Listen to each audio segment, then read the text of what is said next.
Sosyal medyada kedi videoları trend oluyormuş. Kedi. Şimdi konuya girelim mi? Her sosyal medya platformunda trend içerikler vardır. Çoğunluğun beğendiği söylenen içeriklere trend denir. Ama gerçekler bu kadar basit midir? Trendler gerçekten çoğunluğun beğenisini kazanmış içerikler mi? Yoksa platformun bir manipülasyonu mudur? Trend kavramını ve sosyal medya dinamiklerini beraber inceleyerek bu sorunun cevabını bulalım. Sosyal medyanın iki alanda çalışma prensibi vardır. Bir tanesi izleniyoruz videomda anlattığım kullanıcıyı tanımayla hareket eden prensip, diğeri ise efendilik videosunda anlattığım şirketlerin manipüle ettiği sistem. Sosyal medya platformları genellikle kullanıcıyı tanıma prensibiyle hareket eder. Fakat ara ara trend olanlar karşına çıkar ve senin onu beğenmeni bekler. Sen beğenirsin ya da beğenmezsin.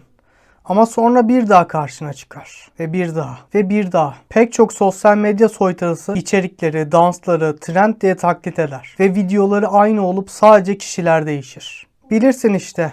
Genelde şirketlerin manipüle ettiği, öne çıkardığı şeyler. Bir dizideki dans olabilir. Bir şarkı olabilir. Belki birbirinden saçma binlerce akım olabilir. Zamanla özgün içerikler gizlenir ve senin takip ettiğin o niş sayfalar karşına daha az çıkmaya başlar. Onun yerine benzer ama daha güvenli, daha popüler kavramına yakın içerikler ana sayfanı doldurur. Zombileşmenin kökeni Uyan videomda anlattığım gibi çok eskiye dayanır. Bugünün eskiden farkı ise bugün insanlar zihinlerini teslim etmek için para ve zaman harcıyor. Senin zevklerini kontrol eden sosyal medya suda haşlanan kurbağa gibi yavaş yavaş seni istediği güvenli kalıplara sokar. Modernist yozlaşma videomda anlattığım kontrollü isyancılara benzersin ya da itaatkar bir birey haline gelirsin. Sosyal medyada çok uzun kaldığında ise artık sen değilsindir. Sosyal medya kumar bağımlılığını tetikleyen hormonlardan yararlanır. Bir sonraki içeriğin ne olacağını bilmeden kaydırırsın. Beğenirsin ya da beğenmezsin. Sonra yine kaydırırsın.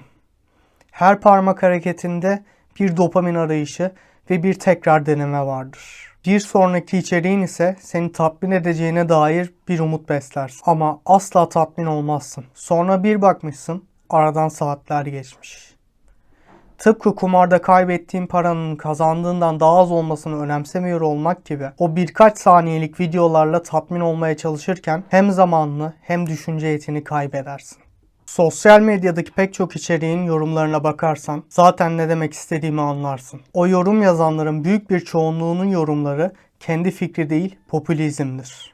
Efendilik videomda anlattığım bu işin sadece illegal boyutuydu. Bundan çok daha fazlası var. Bunu anlattığım platform dahil olmak üzere. Sosyal medya platformlarının olayı kişiselleştirilmiş reklamlardan para kazanmaktır. Bu parayı kazanmak için de seni platformun içinde daha uzun süre tutması gerekir. Şirketlerin gerek kendi reklamları, gerek illegal anlaşmaları için manipüle ettiği içeriklerin dışında platformun öne çıkardığı içerikler de vardır. Şu an kaydırmaya başlarsan mutlaka karşına çıkacak o sabun kesme videolarından tut kedi videolarına kadar her biri seni hipnoz etmek için platform tarafından özel olarak dizayn edilmiştir. Platform zaten çok beğeni alması için bu boş içerikleri agresif bir şekilde önerir. Reklam verenler için güvenli video dedikleri kalıplara uyması gerektiğinden gündem ve ana akım tam bir çöplüktür. Beynini mümkün olduğunca uyuştururken seni düşündürecek, bir konuda fikir verebilecek, platformdan çıkıp harekete geçirebilecek bütün içerikleri kademeli bir şekilde engellerler. Dolayısıyla gerçekten değerli olan, insanlara bir şeyler katan video ve paylaşımlar geri planda kalır. Platformlar seni bulunduğun noktadan trende uygun hale getirmesi için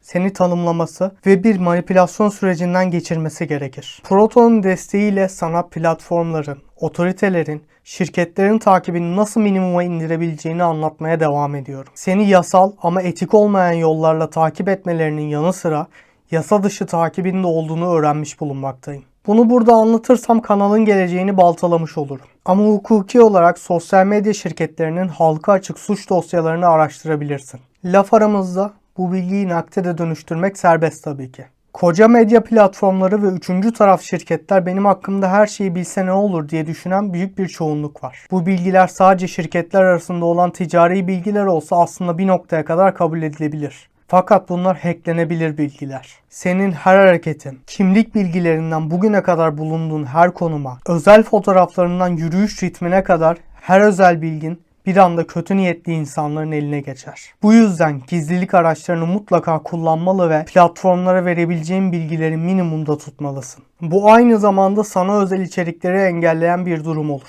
ve platform seni zombiye dönüştürmek için hakkında yeterli veriyi toplayamaz. Dezavantajı, sevdiğin sayfaların linklerini sen aratmalısın. Çünkü platformlar popüler olmayanı öyle bir gizliyor ki, büyüme potansiyeli olanlar platforma göre riskli içerik kategorisinde olduğu için ısrarla aratsan da bulamıyorsun. Benim gibi platforma zararlı görülen, sistemin işine gelmeyen, gerçekleri haykıran içerikler için tek yol senin desteğin ve etkileşimin.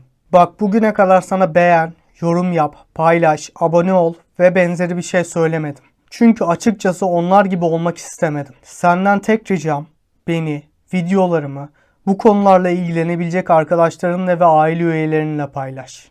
Çünkü ben bu yola gelir kaynağı olacak bir kanal için değil, bir hareket olarak çıktım. Ve tüm bunların farkındaydım. Asla ana akım olmayacağız. Ama seninle, beyaz tavşanlarla bu etkileşimi sürdüreceğiz. Bir Discord sunucusu açtım. Bu sayede karşılıklı bir iletişim sağlayabiliriz. Linkini açıklamaya bıraktım. Sen bugün bana destek olursan, yarın beraber yanlış giden pek çok şeyi değiştirebiliriz. Ben Mert Tamtürk. Seni uyandırmaya ve harekete geçirmeye geldim. Proton, privacy by default.